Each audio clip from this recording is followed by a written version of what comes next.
allegiance.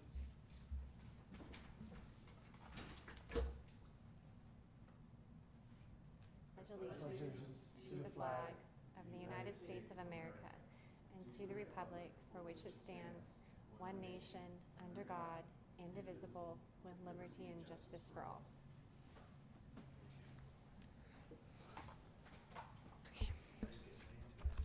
I was watching it from out there last night, and it had like a sparkle to it. And I was like, Recording in progress.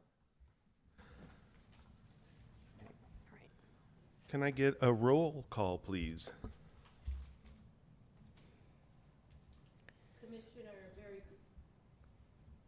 Commissioner Barry Christians, Here. Sean Hughes, Here. Nance Matson, Here. Vice Chair Scott Ortiz, Present. and Chair Tara McClinton Horton, absent. Youth Commissioner Allison Benzick, Yeah, that's it. absent. Thank you. Okay. Oh, I gotta shut that door. Okay. Are there any public comments for items not on the agenda? No public comments received. Are there any in the audience? No one's present. Okay. All right. Are there any proposed agenda changes?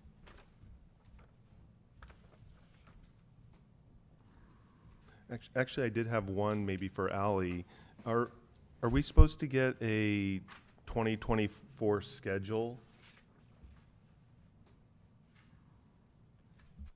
It's not necessarily on the agenda, but I know in the past we've had like a calendar come out, so we could just make sure that it is on our personal schedules, and then also to, because I know sometimes we skip some months for the summer and things like that. If that Okay, was I there. can email it to Okay. all of you. Yeah, Thank you. you're welcome. Any proposed agenda changes? No? All right. Moving on to the consent calendar. All right. Let's see. Are there any comments or edits to the minutes of November 1st, 2023? I'll move we approve the minutes for, is it October 4th? November 1st. On my consent calendar, it's saying minutes of the Open Space Act for October 4th, 2023. Up above, it says action minutes November 1st, but right under consent calendar, it says minutes of meeting of October 4th. So there's a discrepancy there. The attachment is November 1st, though. On, The attachment? What? I'm looking at the paper copy. What do you, where's? well, I was I was looking looking at at paper on the copy, too. digital copy, it says November 1st on both. Right here. Yes, says November 1st. This is October 4th. Oh, you're reading from, sorry, the consent calendar. These are the minutes for this meeting. I'm describing for it. This was an item on this agenda. Oh, I got it. Yeah, this was an That- item on the November 1st meeting, but these are the minutes. That's the correct meeting date. I'll take your word for it, and I'll move to approve it. I'll We- second. All right, can we get a roll call to approve the minutes? Commissioner Barry Christian, Yes. Commissioner Sean Hughes, Yes. Commissioner Nance Matson, Yes. Vice Chair Scott Ortiz. Yes. All right, moving along. Our first item of business is selection of chair and vice chair for the term of March 1st, 2024 to December 31st, 2024. Thank you, Vice Chair. So we're here this evening to select your next chair and vice chair for the term of March 2024 through December of 2024. We were supposed to do this back in November, but we ended up doing a joint special meeting with the Planning Commission. So that's why now it is before you this evening. So the role of a chair, you want to look for somebody that has leadership meeting, who can facilitate a meeting, who can represent the commission, and who can help make decisions and be collaborative with staff. And then a vice chair would serve in the chair's absence. Like for instance, this evening, Chair McClinton Horner is currently has an excused absence, and we have our vice chair who is serving as chair. So it is now your opportunity to select your chair, your next chair and vice chair. If you are looking for to, I guess, implement a routine, this might be the time where you may want to consider having the chair move the vice chair move into the chair position, and then selecting your vice chair, and then that would just continue on. That's pretty consistent with what PCS does, but again, that decision's up to this body on how they want to facilitate that conversation. Thank you. And Ali, has Tara mentioned anything about wanting to stay as the chair or not? No, I have not gotten any indication that she would want to stay the chair. Is this her first term as Yes. chair?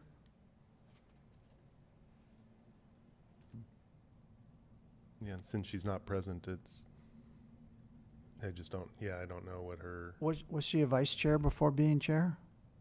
Yes. So she had the opportunity to do both, and she moved up. Scott, are you interested in being chair? my bandwidth is really limited at the moment, so I can't foresee, it's Nance, super are tight you? at the moment. I feel uncomfortable because I wish we knew if Tara wanted to be chair again, because it's a great opportunity. And I feel like she's, kind of had her training wheels on, and Can we call her? I don't think we No, can we do that. cannot. You guys can decide to keep her as chair. She's on this body for the next year, and if you're happy with her performance, you can vote her in. She did not indicate that she did not want to be chair or that she wanted to be chair. The agenda was posted early. So I'll if there nominate was- Tara McClinton Horner for chair. I'll She- second she- that nomination. She can always resign from it if later on if she doesn't want it, right? Right, that's true. I think she's doing a great job. Yeah, I Yep. agree. So we have a motion and a second. Do we need to do both of them I'm sorry. Can we combine that, or do we need to do it? Madam Deputy Clerk, do we have to do one motion or do we have to do two? 2 motions. So we have one motion by Barry and seconded by Sean to appoint Tara McClinton Horner as chair. And now we need a second motion for vice chair. Yeah, I'm happy to stay in the role of vice chair. I'll nominate Scott Ortiz as vice chair. I'll second Yeah, that. Too slow, too slow. All right, can we get a roll call on those motions? Commissioner Christian, On both motions, yes. Commissioner Hughes, Yes. Commissioner Mattson, Yes. Vice Chair Ortiz. Yes. All right, excellent. Thank you. Our second item of business is the fiscal year 2024-2025 capital improvement program projects. Thank you. Yes. So as you recall, as part of your work plan for this fiscal year, we have an item on that work plan to discuss the upcoming capital improvement program projects that are slated for 2024-25. We are currently in the process of working on the budget, so we wanted to bring these forward to you and just give you an update of what we have planned in regards to Parks and Recreation and to open space and sustainability right now for this body. So we are going to be continuing the Newell open space improvements. As you recall, this project was originally started in 2020, and we are nearing 100% design plans, so it's really exciting. And this project is actually going to include the paving of a parking lot and improving the lower portion of the trail from the trailhead all the way up to the first gate. The holdup here, and there is a little bit, we're still waiting on the property acquisition. The city is navigating that process, and we're confident that we'll be able to get that completed shortly. And then once that is acquired, then we'll actually be able to start that project. Director, Yes. did we settle on a trail surface? I'm gonna have to get back to you on that one. I believe it's gonna, let me get back to you on that one, Barry. For the Wetlands Edge Enhancement Project, as you recall, this is the outdoor educational facility down at the wetlands. It's going to include a shade canopy, a native garden, and a permanent restroom. The permanent restroom, as we found out, is actually not part of the grant. It actually does not qualify for the grant. So this will be an additional enhancement to that open space, because the portable restroom is just not adequate for the type of use that that facility is receiving. But this project is currently under design. And I heard last night that it's going to be a double. Yes, yesterday it you is going to said. be a double. Thank you, Commissioner Christian. Yes, it is going to be a double because of the amount of activity that we receive at that park. Do you want us to ask questions now or when you're through the list? However you guys want to do it. Can I ask a question on the first item? Yes. I know when we talked about it last, we don't have any money to build this out yet. Is that still true? That is not true. We actually have a grant. Let me pull up the information. Thank you. So the original project, with the scope that we thought it was, we actually were looking at a pretty expensive project that we didn't think that it was going to take a little while to fund. So we do have a grant in about, we do have a grant about $80,000, and then the rest would be either from park impact fees or from the general fund, depending on what that looks like. But overall, the pre-construction cost is about $340,000. Total construction cost is going to be about $525,000 for that project. So as part of the budget process, we have to have the funding associated with that project to be able to cover it. And I don't have those exact funding buckets in front of me, but that will be identified in the upcoming budget process that we take to council for the new year. And do these all come back to us again after you have the funding identified, or does it go from here to back into the process to then council? So since this project is currently in the process, what happens is the designs are going to be complete. We'll get the acquisition, and then we'll put together a project scope. Depending on the nature of the project, we may have to go out to bid, which would require an additional process. Once all that is done, we would bring it to this body to review, and then it goes to council for final approval for the project. Oh, okay. I think you answered more than I was asking. I was asking just about the CIP process. Oh, the CIP process goes to council. Okay, got it. Yes. Thanks. And you said the pre-construction work is $340K and the total project's $525? Yes, Okay, thanks. estimated, yes. Wetlands restoration plan, as you recall, this is the North Slough Restoration, Reclamation, and Recreations Access Project, composed of 3 feasibility studies to be completed by mid-2024. We are nearing the completion of this study.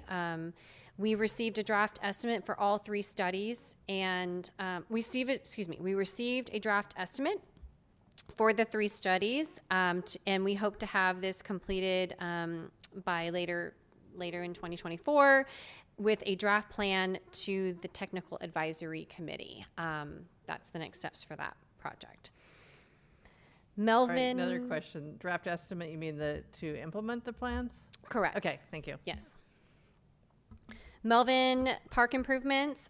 This project is currently, we're looking for an architect to be able to design that vacant lot. That's that lot outside of the Napa Cove apartments that are currently being built on Melvin Road. We plan to put a park there, and currently right now we have a pocket park, and we're going to get rid of the pocket. I shouldn't say get rid of. We are going to relocate the pocket park, demolish what's there, and enhance that play area. But we need to work with an architect to plan out the vision and the design for that area. Ally, on that, so is the Melvin, that's the one that's is in front of the tennis courts, correct? Is that? Correct, And yes. then, so then when it's relocated, I couldn't visualize where that relocation Right to the was. left of it. So, Just to the left of it. Correct. Not, So not the main, not Melvin itself, but that so road. in the current Napa Cove apartments are being built right Yeah. now. Right in front of that is a large vacant lot. Mm-hmm. That is where we're going to be relocating the pocket park that's right there in front of the tennis courts to the vacant lot. So it's going to be a more enhanced play experience. Yeah, that will have nice benefits for the current and then also future residents of there. Correct. Excellent. Yes. Sorry, is that the paved lot that you're? It It- says, I was looking at it on Google Maps. Mm-hmm. So there's the little park, and then you said there's a vacant lot. Dirt lot. Oh, it's a dirt lot. Correct. Dirt lot would be north of it, towards Napa. It's right in front of the apartments.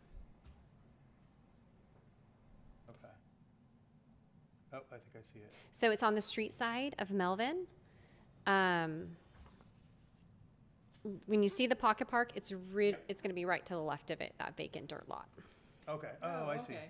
I see, there, it's a, kind of like a staging area right now. Correct. Yeah, yeah. Well, what you're seeing is that it was a staging area. Right now, it's a vacant dirt lot. And so we have a design that we have designed, but unfortunately, I'm not a park architect, and so I need a professional to be able to take that vision into something that's actually realistic.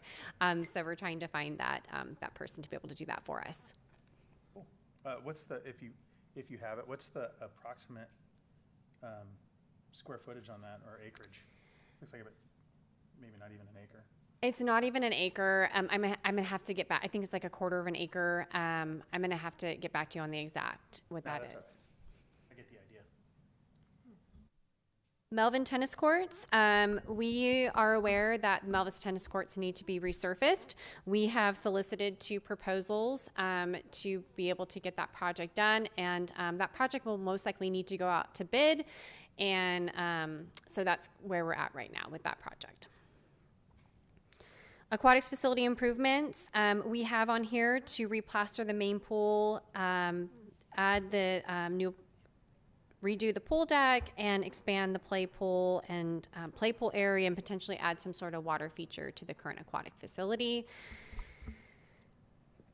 Community Park 1 turf improvements. This project will be carried over from this fiscal year to next fiscal year. Currently, right now, all of our fields that are used as athletic fields are closed to the for athletic use because of the inclement weather. It's just not. It's not a desirable activity in this kind of weather because it does damage the turf. And we realize that additional. I can't even speak tonight. I'm so sorry. The infrastructure for the irrigation system needs to be addressed, but we won't be able to do that until the fall. So in the meantime, our parks maintenance crew has gone out there and they've actually done some aerating and seeding and fertilizing of that field. And we have seen some significant improvements that we hope that the Little League program will be able to notice when their season starts in the spring. The reason why we're kind of pushing this project back is because we do need to correct the infrastructure of the irrigation system. It's inadequate for what we need to have out there. It's the original system, and it actually does not water the entire field.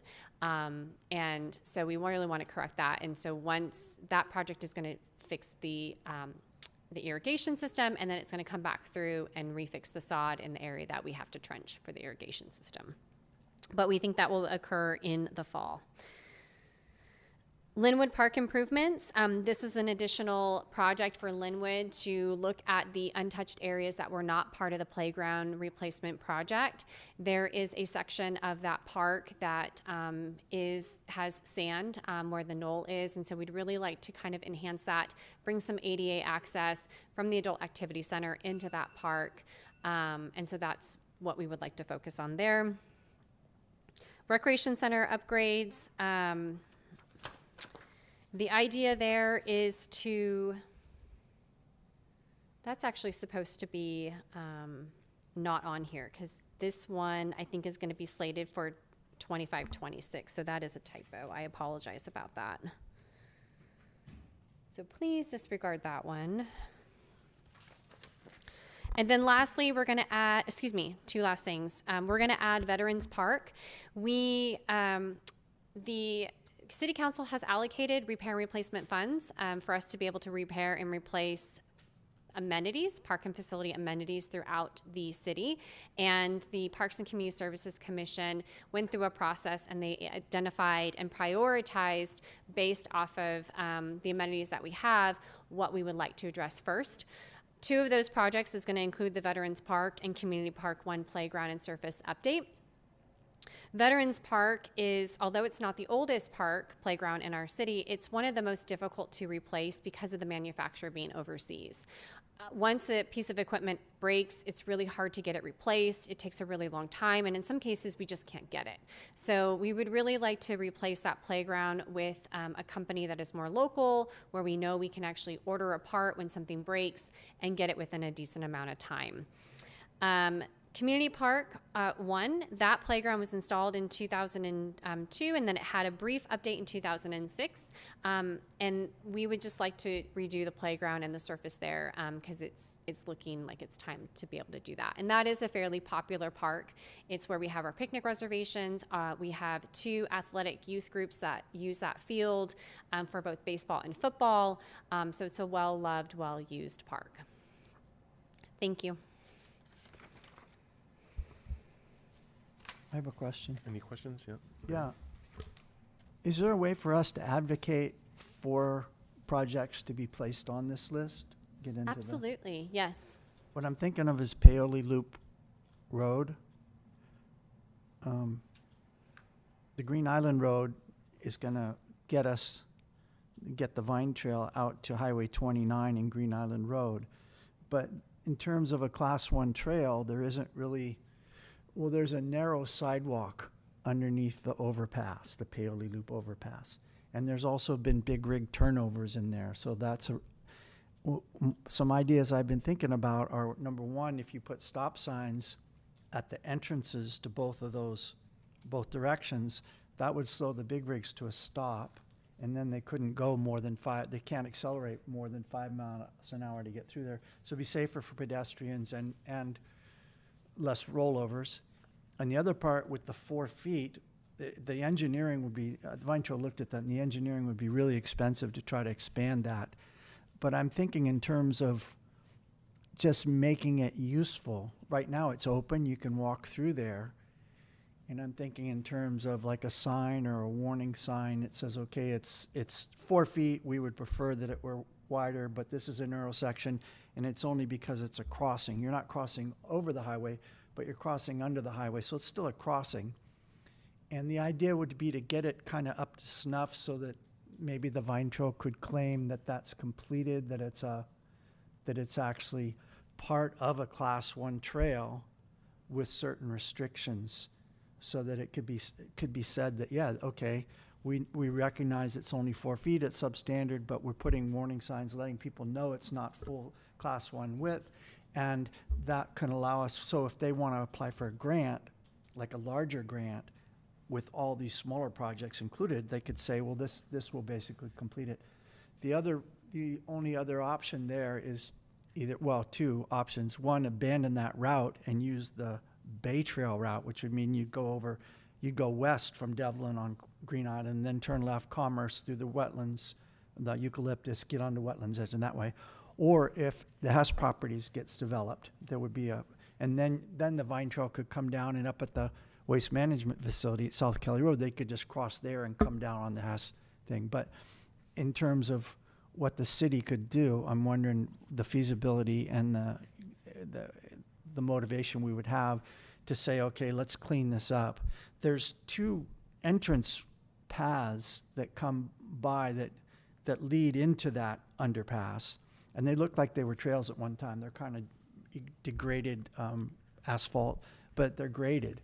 And so it seems to me that wouldn't be too expensive to fix that up. And so, and maybe it's part of our priority. We say, well, we're going to wait for Hess, we're going to do this now, or maybe just say we'll not do anything there.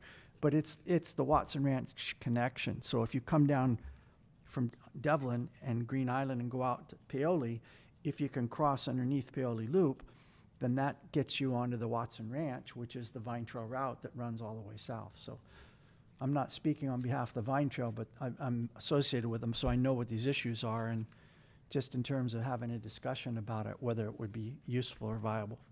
Okay. Thank you. Thanks, Barry. Any other questions, comments? Just wondering a quick thing.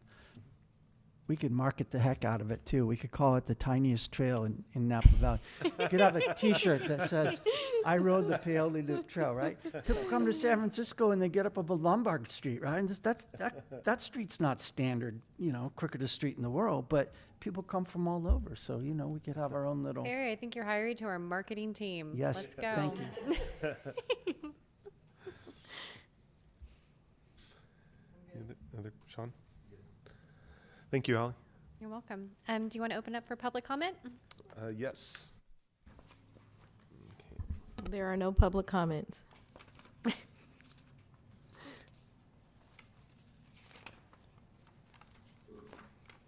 right, no. All right. Thank you. And so that moves us to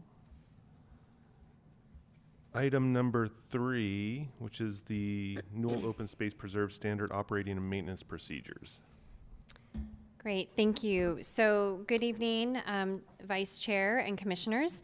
We are here to review and comment on the draft Newell Open Space Preserve Standard Operating and Maintenance Procedures. This is our first attempt at updating the Newell's management plan, setting standard operating and maintenance procedures for the property that we can confidently share and educate our community on.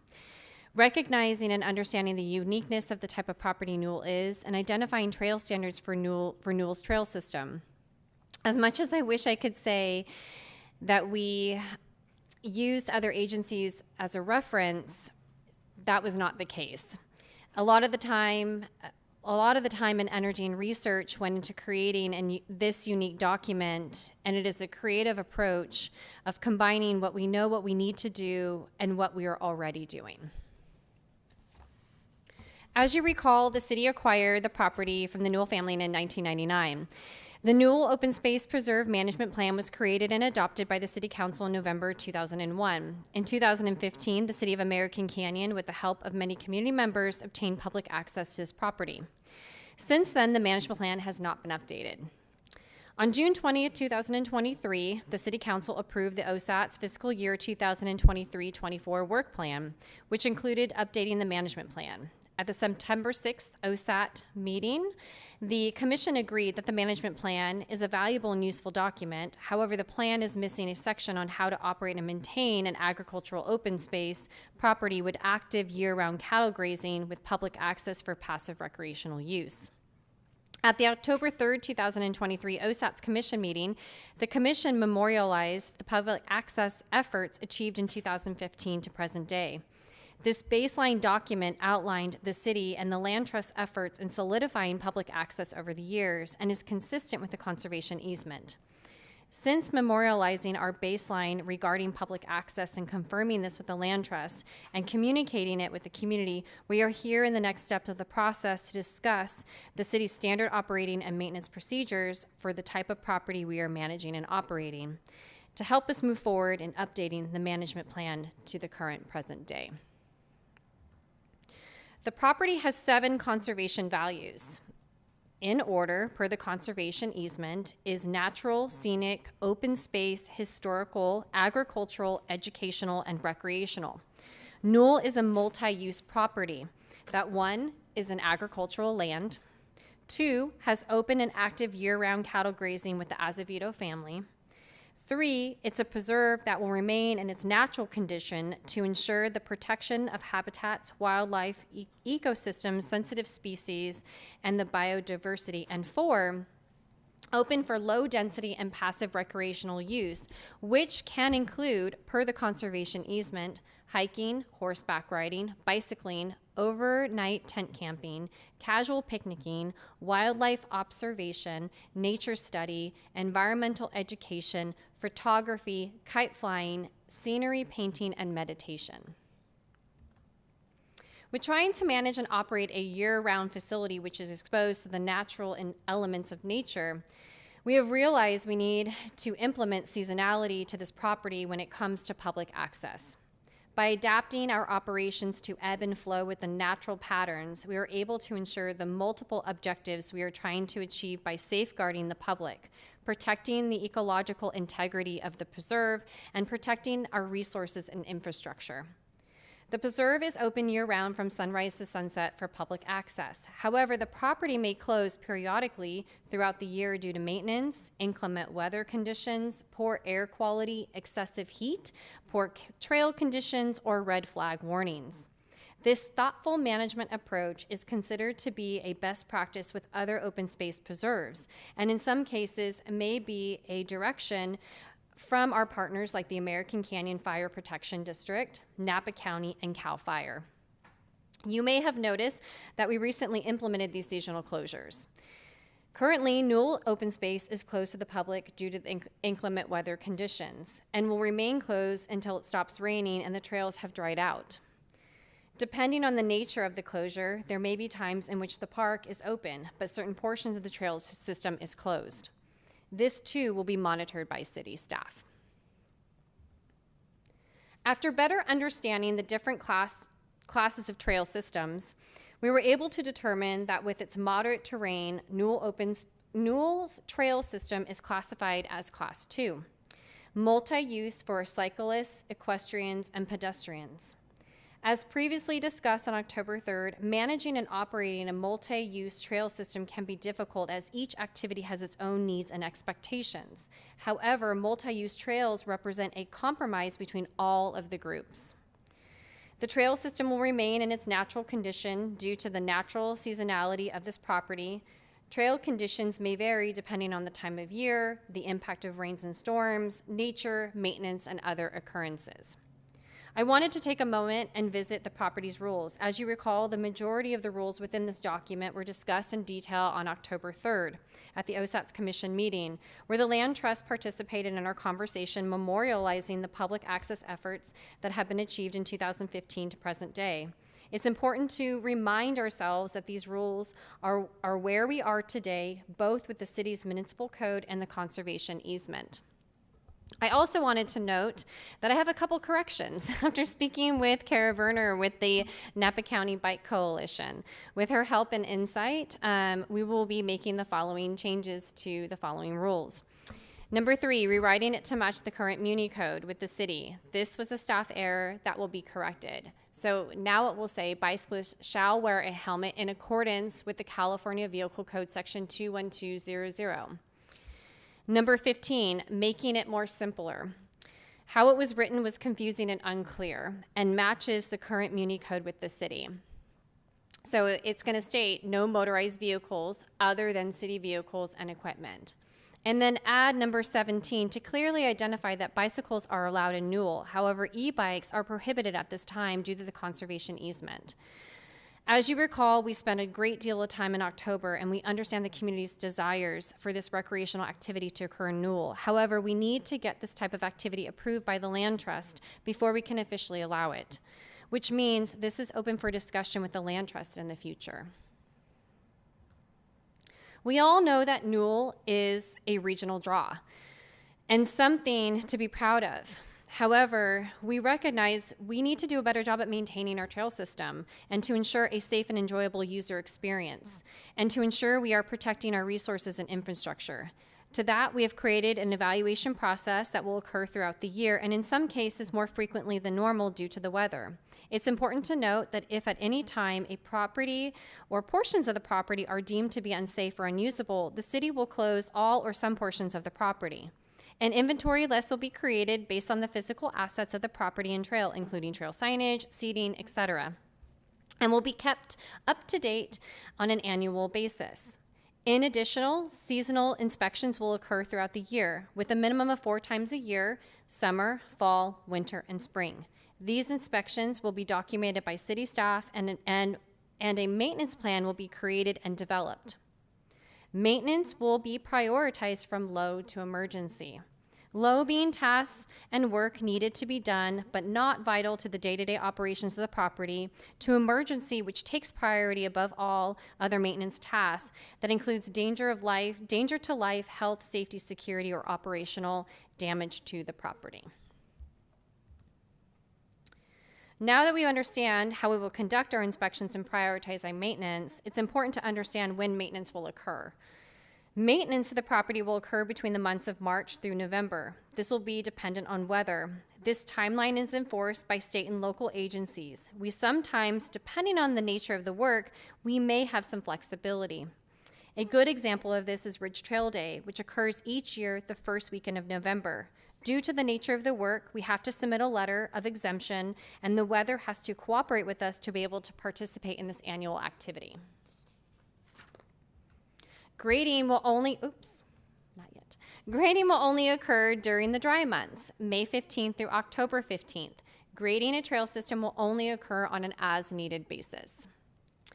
There are additional detailed maintenance measures outlined within the draft that we are currently doing either through city staff, partners, and license agreements that include but not limited to invasive species management, conservation grazing, and trail layout and tread.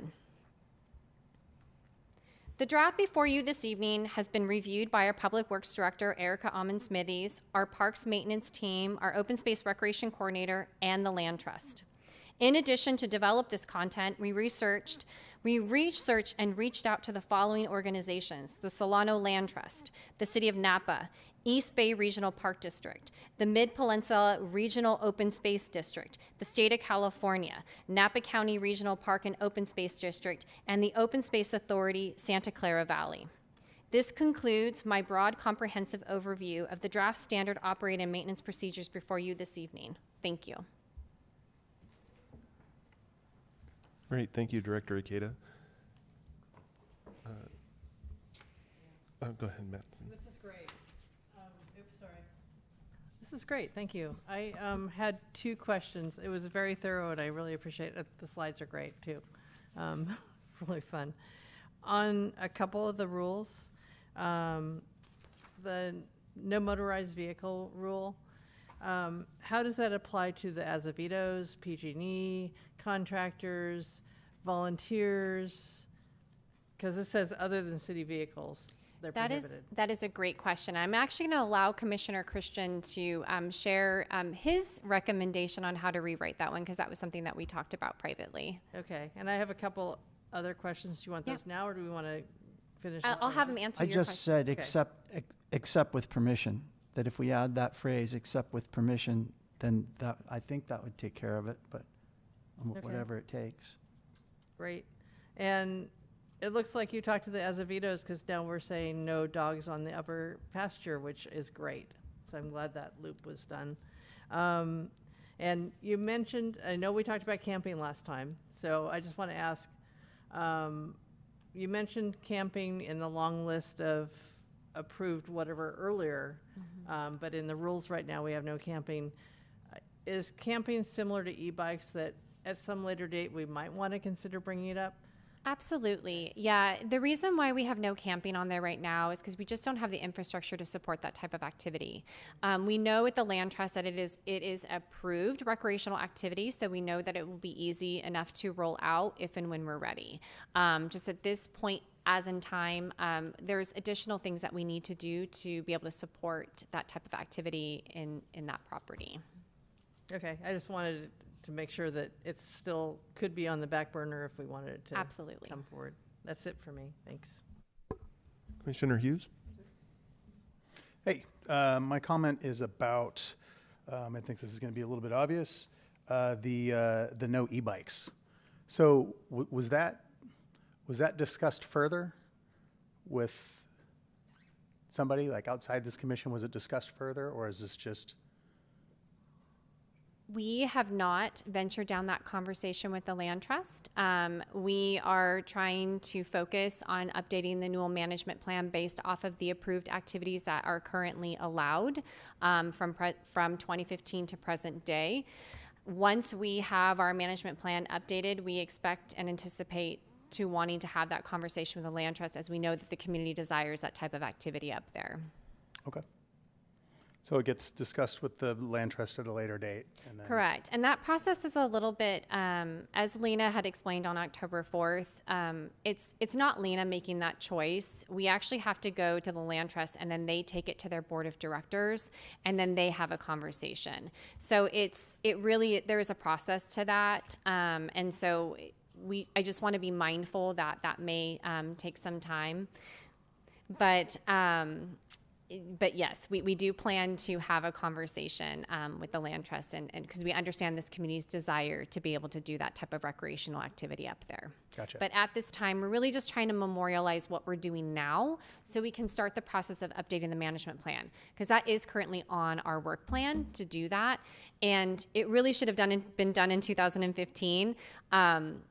And we're now in 2024, so we really just want to make sure that our plan is up to date so we can manage and operate it to what it is today and to what the community expects. And then any additional recreational activities that may not be permitted and may seem like a broad perspective in the way that the conservation easement is written, we do plan to have those conversations because we understand that that is something that this community would like us to venture down. Cool. Thank you. Commissioner Christian?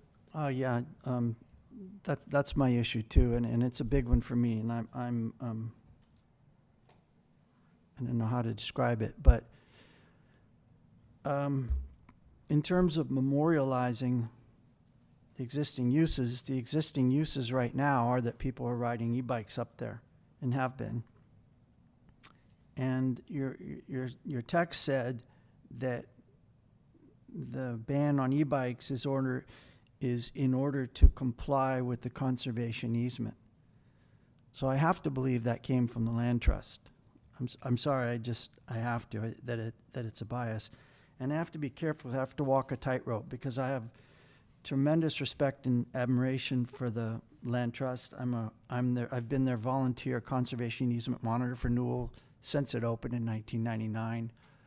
I'm on the board of the Open Space District, and the Land Trust is a huge partner for us because there's a lot of land our district can't purchase, but the Land Trust comes in and will buy and hold properties for us and then sell it to us when we can't afford it, when we save money from our annual budget down the road.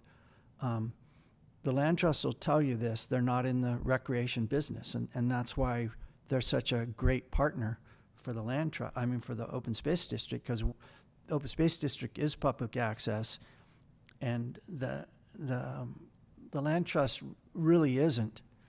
As far as I know, Wild Lake Duff property up near Calistoga is the only property where they allow any mountain bikes. And you have to go to an orientation first before, so it's not just open to the public. And there's a lot of reasons for that. So I don't have a gripe with the Land Trust. They're a huge partner, and I'm a strong supporter. I just disagree with them on this issue. Years ago, John Hofnagel, who was the executive director of the Land Trust when they purchased Wild Lake and Duff, told me, Barry, I'm a hiker, but a lot of my board are not. So the implication there was they didn't even want hikers on their land. And there was one person in particular, kind of a famous vintner, Volker Eisley, was on there. And I was told that he didn't want any public access. And these board members and contributors are important because that's where the donations came from. That's where all the big bucks came in to get the Land Trust so that they could buy properties like Wild Lake and Duff. And it was a long time before they even allowed public access to Wild Lake and Duff, and a long time before they allowed mountain bikes in there. And I think that there's kind of a natural bias. I think they'll come around eventually, but they're very preservationist, conservation-minded, and they have a difficulty, they seem to have a difficulty with bikes. I want to read from the conservation easement. Oh, come on. Sorry. All right. The first paragraph of the deed of conservation easement describes the enactment of the deed. the second paragraph has the recitals. And recital I states, immediately following this grant of a conservation easement, grantors intend to donate the underlying fee simple interest in the property to the City of American Canyon in order to create the Jack and Bernice Newell open space. It is the intention of the grantors, so I want to repeat that. It is the intention of the grantors, Jack and Bernice Newell, that the open space be passively used by the public for hiking, horseback riding, bicycling, picnicking, and other passive recreational use, so long as such use do not diminish or impair other conservation values. And we've allowed biking, and we're continuing to allow biking. So I think that's established. I know that they have a lot of other, there's 7 conservation values, and they all have to work together like a family and compromise. But I don't think the biking's going away. We're not stopping the biking. But what we're talking about is stopping e-biking, which people are already doing. And the difficulty I have with that is, aside from the land trust, all the other major properties in Napa Valley and Solano County allow the Class 1 e-bike anywhere that a regular bike is going. And a Class 1 e-bike is pedal assist only, so it's not self-propelled, which is a definition of a motor vehicle. It's only with pedal assist, and it only goes up to 20 miles an hour. Class 2 is a bike with a throttle. I don't want those up there. Class 3 is a bike with pedal assist, but up to 28 miles an hour. So it's got over 1,000 kilowatts. The Class 1 only has 750, and it won't get you past 20, and it's not going to carry you uphill at 20. And when you're going downhill, you've got gravity. You don't need any power downhill to get up to 30 miles an hour. So I'll say that I think we have some very smart cows in American Canyon, smarter than the rest of the Napa Valley. But even with that, no cow is going to notice the difference between a Class 1 e-bike and a regular e-bike, a regular bicycle. So Napa State Parks allows e-bikes where a Class 1, where regular bikes go. They don't allow bikes on trails, either e-bikes or regular bikes, but they allow them on roads, which is fire roads, and that's what we have up at Newell. The Napa Open Space District doesn't weigh in on this, but they're not restricting any bikes. That's mountain bikes, e-bikes. There's no restrictions on any of those, and that's all their property is. There's Moore Creek. They manage the property for Pacific Union College that opened recently. They manage property at the north shore of Lake Hennessy in partnership with the city of Napa. They have a trail here in American Canyon which goes from the bridge all the way to Green Island Road, our wetlands trail. That's on State Fish and Wildlife property, but it's managed by the Open Space District. And they're going to have a trail soon at Susquel Ridge going up over Susquel and down into Skyline Park. So they don't prohibit any e-bikes on any of their properties. The third one is Skyline Park. I spoke with Keith Kimbrough, the president of Skyline Park Citizens. They allow Class 1 e-bikes at Skyline Park. And that's a couple thousand acres. And then there's Solano Land Trust, Lynch Canyon. So Lynch Canyon, our adjacent neighbor, allows e-bikes anywhere where regular bikes can go. So all of these agencies, and to me that's 80-90% of all the mountain biking that's publicly available in Napa County. The Land Trust is the outlier on that. And I'm not aware of any significant difference between a bicycle and a Class 1 e-bike. A human being can't even tell the difference when they're going by. And what concerns me is we've got people out there right now using it, older guys basically, that maybe they're not able to go up that hill like they were when they're 20 years old, and they might not come out there if they don't have that little bit of assist. So it's not any extra harm to the environment. It's not any danger to other people. All the other agencies are saying we recognize it's substantially the same. So there's no reason to ban it. There's no rationale for banning it. And what we would be doing is telling people who are already using the property, we're making a change here. We're going to stop you from doing something you've already been doing. My preference would be we just don't address it. We don't have to address it. If bikes are there and class one, if we want to ban them, I would be happy with banning class two and class three e-bikes and saying only class one up there.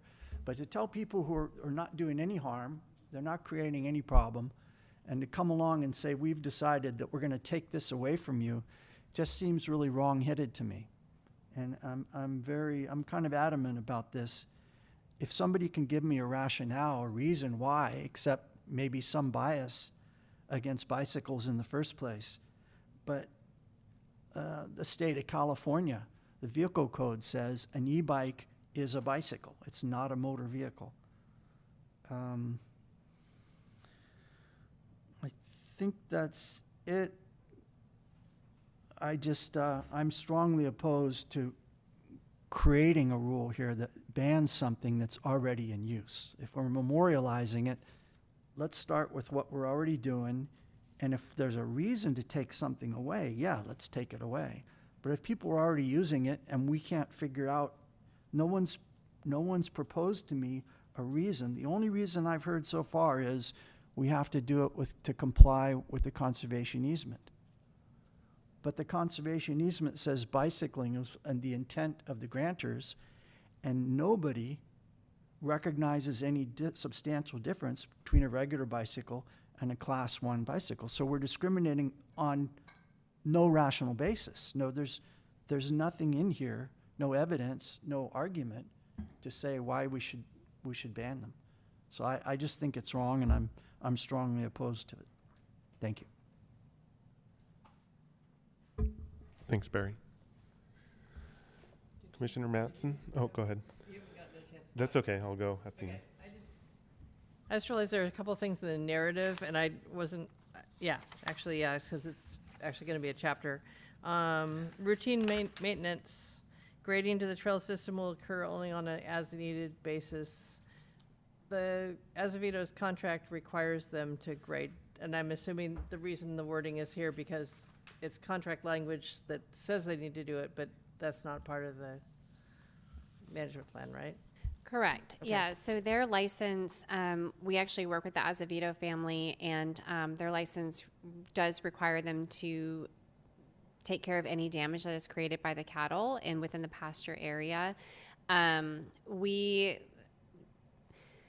The city would be responsible for the lower portions of the trail to make sure that those are in a usable state. And we have done some projects up in the upper pasture. So it really just depends on the nature of the maintenance and when that's going to occur and how often we're going to need it. We don't want to do it too often because that can disrupt the current system, and we really just want to be mindful of the type of maintenance and when we need to have that happen. So it's just going to happen on an as-needed basis. Yeah, okay. And then invasive species, I see it's focused just on thistle in the trails.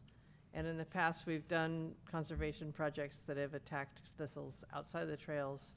Is there a reason why we're not including, or maybe it says it somewhere else and I just missed it?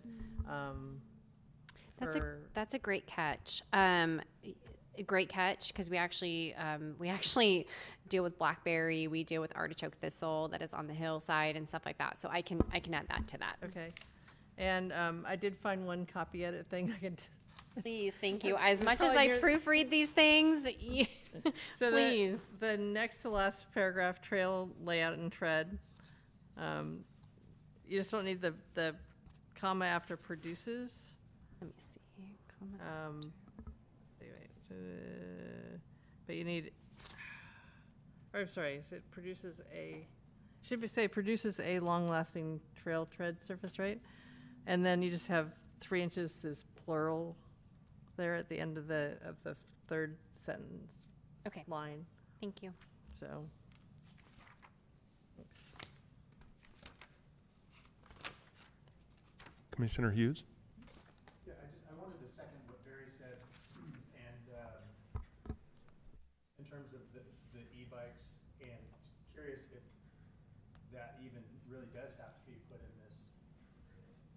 I mean, Barry's right, there's not really anything in there that says no e-bikes.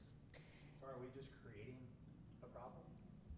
No, if you recall the conversation that we had on October 3rd with the Land Trust, we spent a significant amount of time discussing bikes. In the conservation easement, it does allow bicycles, but there's also an asterisk next to that bicycles and the type of bicycle use that could be done up in Newell.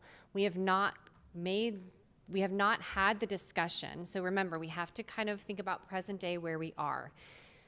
From 2015 to present day, many members of this community, as well as the city, worked really hard to get the type of public access efforts that we currently have today. I understand that e-bikes may be up there, but they're technically not permitted in the current, what has been approved by the Land Trust today. It doesn't mean that we can't have those future conversations. It doesn't mean that it's not gonna happen. It just means, as of today, with what has been approved from 2015 to present day, e-bikes is not a permitted recreational activity up in Newell. We may all have our various opinions. I don't personally have an opinion about it. I represent the community and the city, and I hear all sides, and I understand the desire for this. And so we will be making that effort, but our focus right now is to focus and memorialize what we're doing today so we can update the management plan, and then focus on additional recreational activities that we may want to do. Because to Commissioner Matson's point, camping is allowed. We don't technically have camping in Newell. And so there's just other things that we can venture down and have those conversations. It's not saying no, it's just recognizing where we are today and the approved type of recreational activity that is allowed per the conservation easement and the land trust and the work that has been made by the community members and by the city. The other thing I was gonna mention, should we have something in here about, I mean, looking to the future, making the trail accessible year-round for everybody? I mean, is that something we should put in now? What do you mean by accessible? Because having an open space trail with a topography of that it has, can it ever be accessible? And I guess I need to understand the definition of what you're meaning by accessible. If we're gonna be adding gravel to a certain section, should we be looking forward and adding, you know, maybe more gravel or some kind of terrascape that, for the whole loop? I know it's expensive, but I mean, should we start talking about doing that now? As, you know, if we're talking about what we wanna do with Newell, should that be in this plan? In regards to future projects, we probably would not want to put them in there. I mean, we did touch on trail tread and the importance of adding gravel to a trail. We did talk about when trail maintenance is going to occur and the type of maintenance that's going to occur. Being so specific, I would caution us being on, because maintenance standards may change, visions may change. You know, you start to be, then you have a document that, this document is intended to be a living document. I don't intend it to be sitting on the shelf for the next 20 years and we don't touch it again. I envision this something that we constantly update with the different types of activities and things that we want to do. We really kept the maintenance very general because we really wanted to educate to the community what we are doing and when we can do it. There was a lot of confusion around bird surveys and mowing, and we realized that that really isn't the only application that we can do. There's additional grazing mechanisms that we can have. We should be spraying herbicides on the trail for thistle. We used to do in 2019, it dropped off. So we're trying to bring that back. We really just wanted to recognize the things that we want to do and that we should be doing. But I would caution us being so specific and making a promise to this community that we don't even know if we're going to be able to fund that. So it just, having a more general maintenance plan of knowing what we need to do, and also recognizing we're not going to, that property is not a 365-day property. It's just not. It's wet right now. It's muddy. It's mucky. I don't know if you guys have read some of the Facebook posts, but when the trail, before we implemented the seasonality, we got a ton of complaints on the conditions of the trail and people tromping through mud. That's a problem. People who are not used to wildlands type of open spaces don't realize that you're dealing with a variation of topography. You're dealing with, you know, you're gonna have, you know, there's gonna be some rutting sometimes. The trail is not gonna be a smooth surface. It's gonna be in its natural condition It's a Class 2 multi-use trail, and we will make every effort to make sure that when it is open, it is usable and enjoyable for all the different types of recreation uses that are approved within the park.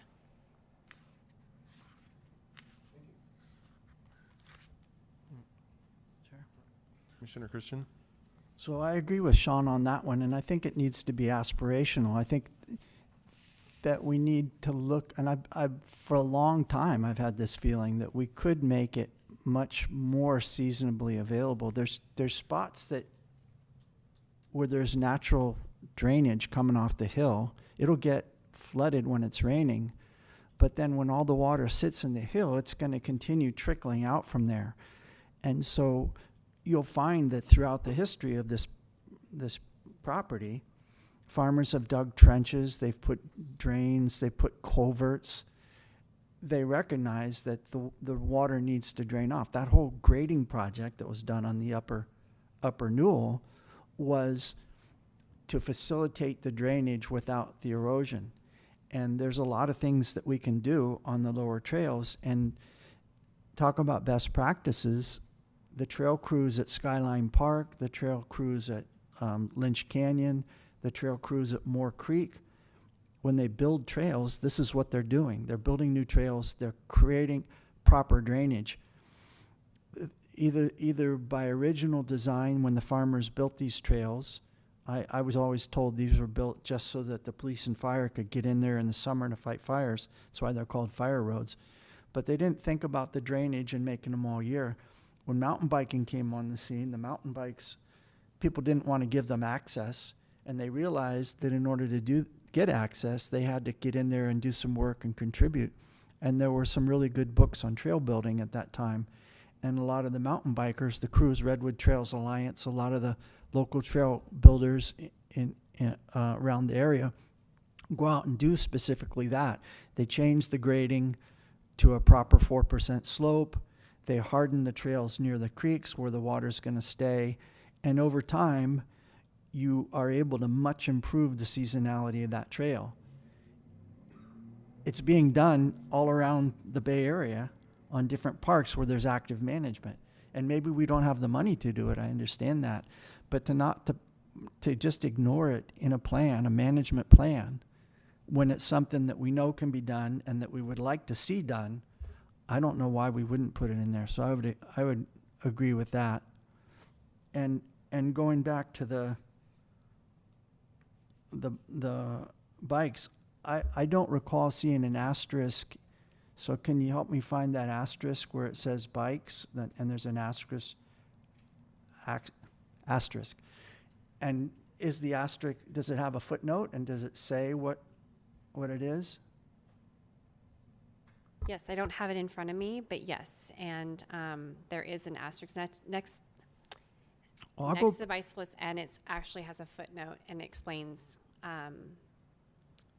the definition of bicycles and the I'll go back activity. and find it and I'll look at it and maybe that'll alter my opinion slightly. But on the whole, I just don't agree that the land trust has the right to put this condition on this. The grantors have clearly stated that they want people to be biking up there, and the state of California and all the other property managers have clearly stated that a Class 1 e-bike is a bicycle. So you put those two together, and I think we need to push back to the land trust. They'll push us if they can, but it was the intention of the grantor for bikes up there, and an e-bike is a bike. If you're going to ban bikes, ban them both. No bikes up there. But to say that the Class 1 bike, which is indistinguishable from a regular bike, should be singled out, there's no rationale. I don't think that they have that right to put that restriction on and discriminate in that manner. And so I'm ready to propose a motion when the time is right here. So we actually don't propose motions, but this is not a motionable action. This is just a draft for us to discuss and for you to comment this evening and provide your feedback regarding this standard operating and maintenance procedure.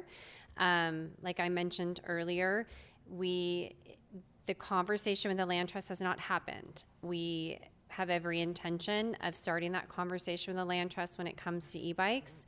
And when that conversation does happen, Barry, I would love to connect with you and sit down and get your research, so that way we can have a very comprehensive approach and discussion with the land trust in regards to the e-bikes and the desire that this community has to be able to have that activity up there.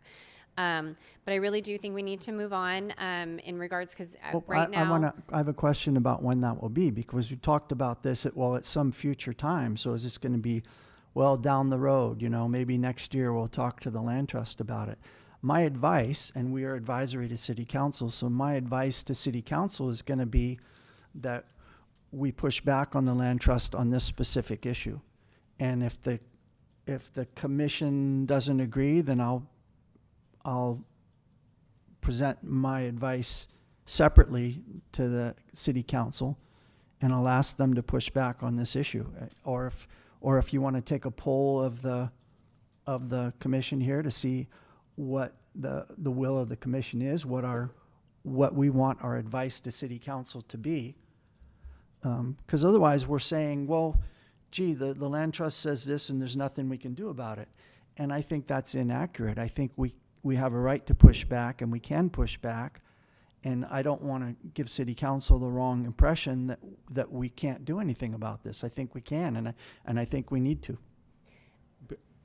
Commissioner Christian, wouldn't maybe the first step be to actually engage or find out from the land trust why, or their reasoning behind the e-bike and the different classifications, especially when it comes to upholding the conservation easement? Maybe there is a specific reason that they have that, or a legal reason that they have when they have to be in charge of upholding that and defending that conservation easement. Maybe there is some reason that we're just unaware of. And so maybe a first step would be to find that out, then be able to weigh that as the commission, and then say, prepare a response or a written response or whatever that would lead to. But I think maybe we don't have quite all the information, correct? I think it's a good point, but that's my point. Yeah. I think we should do that before we ban e-bikes, before we say that e-bikes are not allowed. We're putting that into a plan based on what? We're taking an action to put that in a plan, but what's the point? So yeah, let's have that conversation, but let's do it before we ban e-bikes, not afterwards. So let me just put things into context really quick. Part of our work plan for fiscal year 23-24 was to update the Newell Management Plan. In addition, was to create trail standards and expectations. That's what we're doing right now. The Newell Management Plan has not been updated. We've had public access from 2015. There might be some activity that has been ongoing that we were unaware of, or may not be enforcing, or the land trust wasn't even aware of. We're not saying, the city's not taking a position into saying that we can't have e-bikes. What we're recognizing is that we haven't had that conversation yet with the land trust. And so we do need to be respectful to the land trust, because they do own a deed to the property, and they have land rights to the land.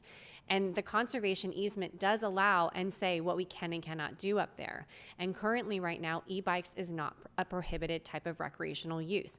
That is the reality of where we are today. I'm sorry, you just said it's not a prohibited. You just said it's not a prohibited. It is a prohibited activity. Yeah, thank yes, you. it's a prohibited activity as of today. It's not saying that we're not going to have that conversation, or we can't have that conversation. So this did come from the land trust. This did come from the land trust, which is what I thought. This did come from the land trust based off of where we are today. We spent a lot of time and energy on this on October 3rd.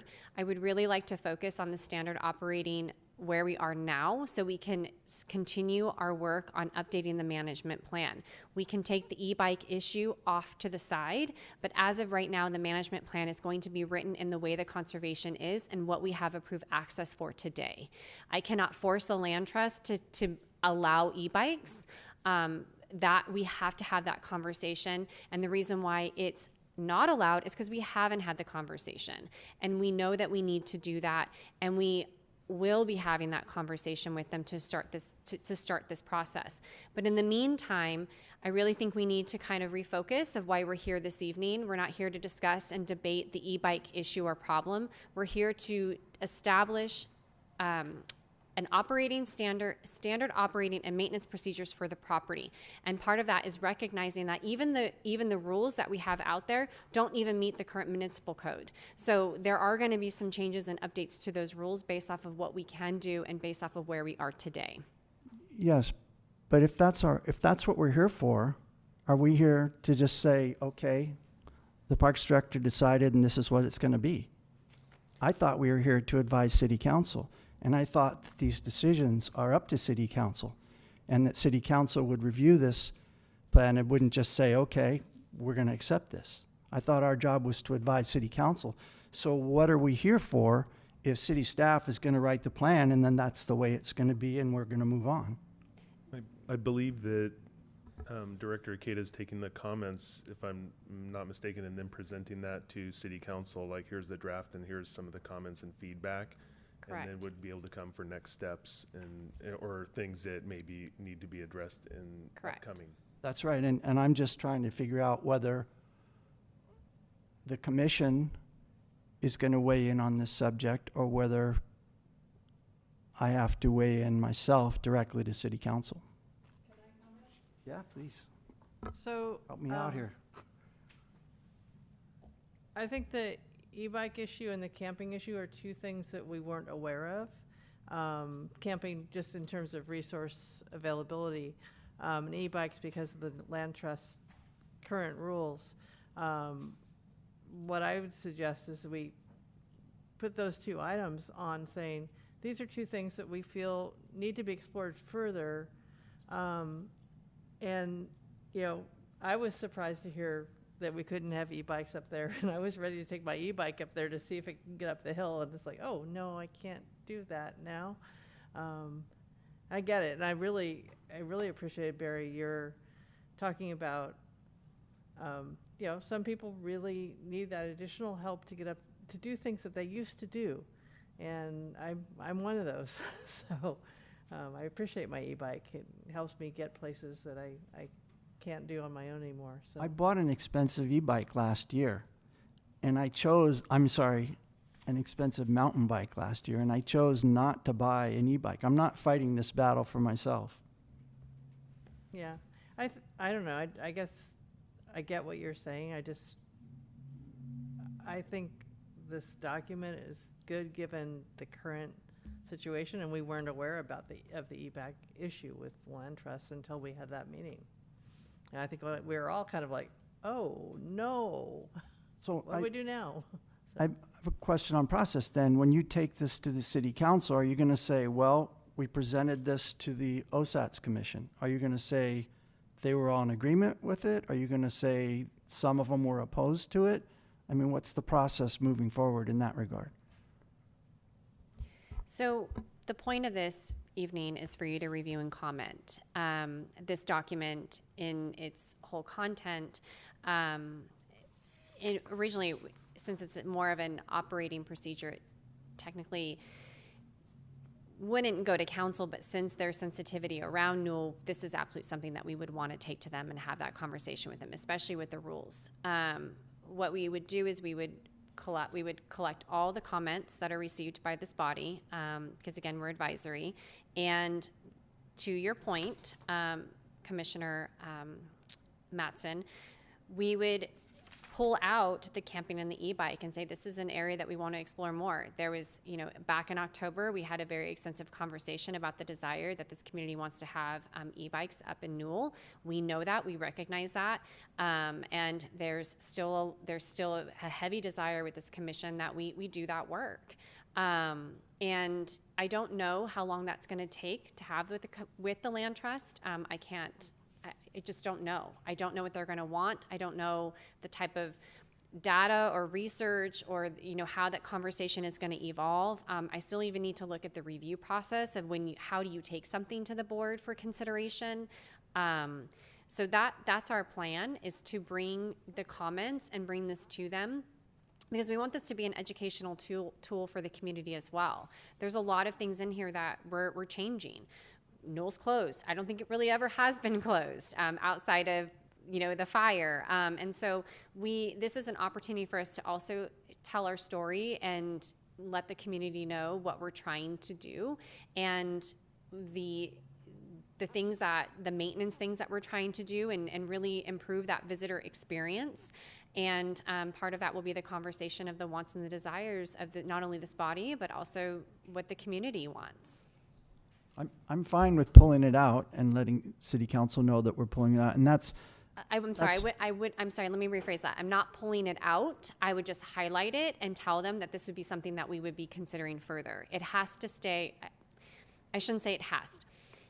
My recommendation this evening is that based off of the land trust and the conversation that we had on October 3rd, this is their position.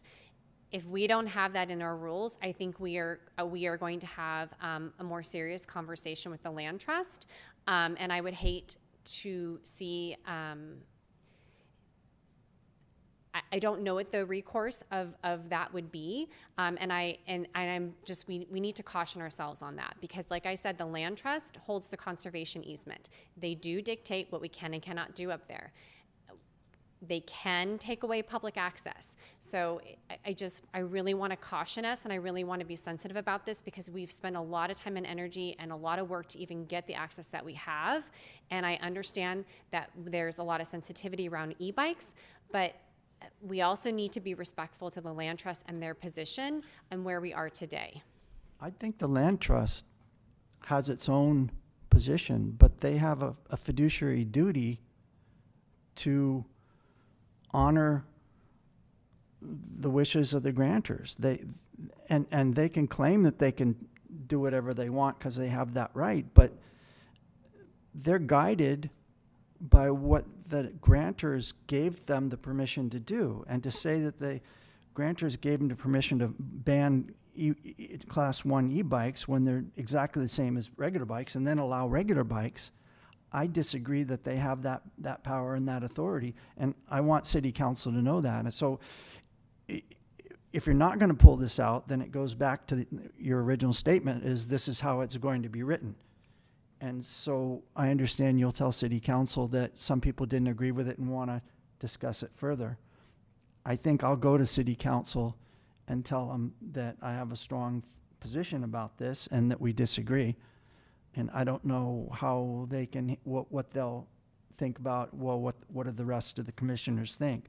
But my position, I think, is clear, and I'll go to city council if I need to and talk to them separately and advocate and at public comment at a city council meeting or in individual meetings. I'm going to pursue this because I just think it's wrong.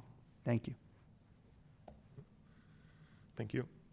I did have one comment or suggestion on that on a different part of the topic. It was on the triggers for closing the preserve itself, and I understand the wet weather and the red flag warnings, given their impacts to the preserve of the trails, and even some proximity to the neighborhoods. But I was more curious about the air quality aspect of it, and instead of maybe a potential closure, is that something that could be more of a warning, or some kind of signage that's akin to like CAL FIRE or the fire department that sets risk levels for fire, and then that way it leaves the decision or the health decision within at the individual level still, and then that way it doesn't fully remove that. It still gives some autonomy to each person to make their decision based on their own health risk and requirements. So it goes beyond just individual. We have to be mindful of city staff. So when we have poor air quality, typically we are mandated to not have programming, outdoor programming as a public agency. And we also need to be mindful of the health and safety of our staff. If for any reason there's an emergency because somebody chooses to go up to the park when the air quality is not in the best condition, now we're jeopardizing the health and safety of our city staff or even our public safety personnel. So it is recommended to keep it in there, just so that way we can be mindful of not only just the visitor experience, but also just the staff and the public health, the health and safety personnel that may need to respond in an emergency to something like this. Got it. Excellent. Thank you. Should we open this to public comment then at this time? There are no public comments online or in person. Great, thank you. And then, so that, I think, concludes our business items, and then we're moving on to management and staff oral reports, the Newell Open Space Preserve Spring Maintenance Project. Perfect. Thank you so much. So we wanted to take some time to share with you a project that we are going to be doing in the springtime for Newell Open Space. As you recall, I don't know if you remember, but Ridge Trail Day for the last 2 years, we have rolled out our pilot program of laying gravel on the upper portions of the cattle area. That has been quite successful. And so we would like to extend it through the upper portion of the entire trail. That is going to be a pretty extensive project. In addition, we will be grazing instead of mowing the lower portion of the trail. We're actually going to graze the lower portion of the trail from the trailhead all the way up to the second gate, so to the cattle gate. We're not going to go into the pasture itself because that is part of the cattle area. And then lastly, we will be contracting with a contractor, which you all are probably aware of. I forgot the name, but they came out in the past and they did the herbicide spray, and they sprayed for the artichoke thistle and then the purple and yellow thistle on the trail, because that tends to be quite a big issue throughout the year. So from start to finish, this project is approximately going to take about almost 2 months based off of the type of work that is going to be occurring. We hope to start this project in late March, early April. And again, it is weather dependent. We are getting quite a lot of rain, more rain than what we anticipated. But we are going to first start with the grazing. Our plan is to graze from the trailhead up to the picnic area. So the park will be closed for about a week because we can't have anybody on the trail, because that's where the sheep and the goats are going to be. They're actually going to graze all along the trail into the, not into, but along the creek bed. Because we can't get mowers and things like that down in there. We want to clear that brush. And so once they get past the picnic area, we're going to move them from the picnic area up to the second gate. That portion of the trail will be closed, but the trailhead into the park and then up the other way will be open. Once the grazing is done, we're going to transition into the gravel area. That we're going to have to close the entire facility for that. We have big, heavy dump trucks, graders, things like that. They're going to be up there moving dirt and stuff like that. We really don't want to injure anybody. And the staff up there, it's already, they're already trying to watch out for the cattle, and there are some very narrow passes through there. And so that's going to take about 3 weeks to complete from start to finish. And then we'll move into the spray. We anticipate that we're gonna have to do 2 sprays, once at the beginning, once the grading is done at the upper portion, and then again in the middle of the summer. So our quote is to cover 2 sprays during that time to help get rid of that thistle that grows in the middle of the trail and on the sides, and then also address the artichoke thistle that is growing in abundance up there. And then lastly, we would like to blade the lower portion of the trail, because we anticipate that the tractors and things like that may create some divots and things like that. So we want to make sure that we correct that before we open it back up. But we're pretty excited for this project. We think it's well overdue. It's something that we started for the last 2 years, and we were able to find some funding to be able to do it. And we would like to roll it out for the springtime in anticipation for the summer and get ready for the next winter. So that's what we have planned. Commissioner Hughes? This is all great to hear. It's nice to see that, we're paying attention to Newell, and it is long overdue. One thing I was going to recommend when you're up there spraying, there is a huge tick problem, and I anticipate it's going to come back this year. I don't know if it would make much sense financially. I don't know to do it now, but spray for ticks. If there's money in the budget, it's something to think about. They get pretty bad. And I think it'll be better since you guys are doing more. I mean, obviously when the grasses grow in, but yeah, there's a huge tick population up there. Yes, I agree. Thanks. Commissioner Mattson? Looks great. I'm glad you're getting the sheep up there. All of this is good. Thanks. Any other comments? No. Thank you, Director Ikeda. I have a couple other updates that I would like to add that I didn't include a staff report for, if you don't mind, if you'll humor me for a couple minutes. No problem.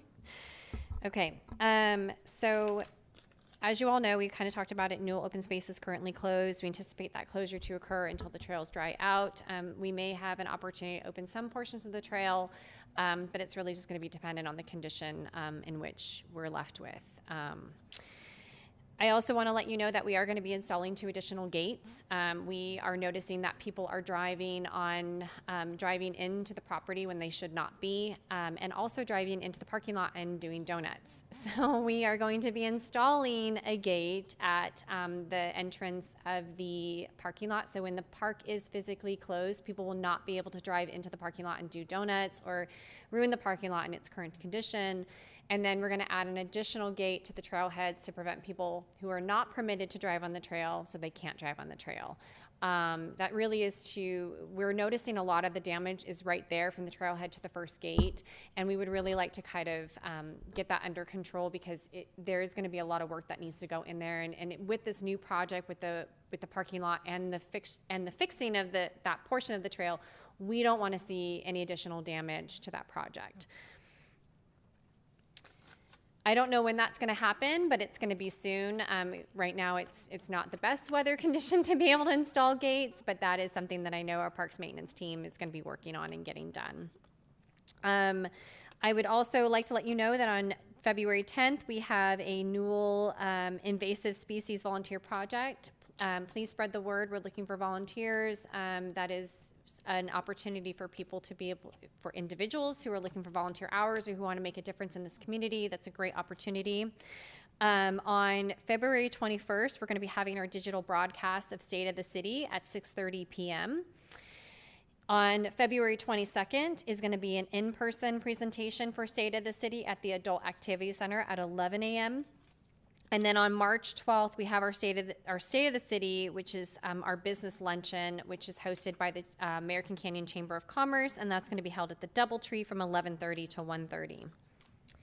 Please mark your calendars for Earth Day at the wetlands. That's tentatively scheduled for April 20th. And then lastly, we will be celebrating National Trails Day on June 1st at Newell to try to get people up and out there and show them the great work that has been done. We hope to see you guys there. Thank you. Excellent, thank you. Can I add something to your report? We were out at the wetlands on Monday morning, and the pond was, the otter pond was overflowing. And then we were there again yesterday. The rocks held. Wow. Because a number of years ago, all those rocks, I think, washed out. And so it was just really nice to see how the trails handled all that water over the weekend. So, I'm sorry, Chair, Commissioner Mattson. Sorry, like every meeting somebody calls you Chair. Yeah. So you all probably have also heard that there's some damage over to the trail near Glass Beach, some erosion issues that are going on right now. Our Public Works Department is currently working with Fish and Wildlife, and we're trying to address that so we don't lose that portion of the trail, because it is a necessary, it's a well-loved trail, and we don't want to lose it. So I know they're working on that. So just in case if you do hear about that, that is, we are aware, and we're trying to address it as quickly as possible. Thank you. Any other questions, comments? Do we normally open this up to public comment as well? No. That's why I didn't think so. All right. I think that wraps everything on the agenda. So I think we're good. So thanks, Deputy City Clerk Walton, Director Akeda, Commissioners. I believe we are adjourned then at, what, 7:59? All right. Thank you all. Thank you.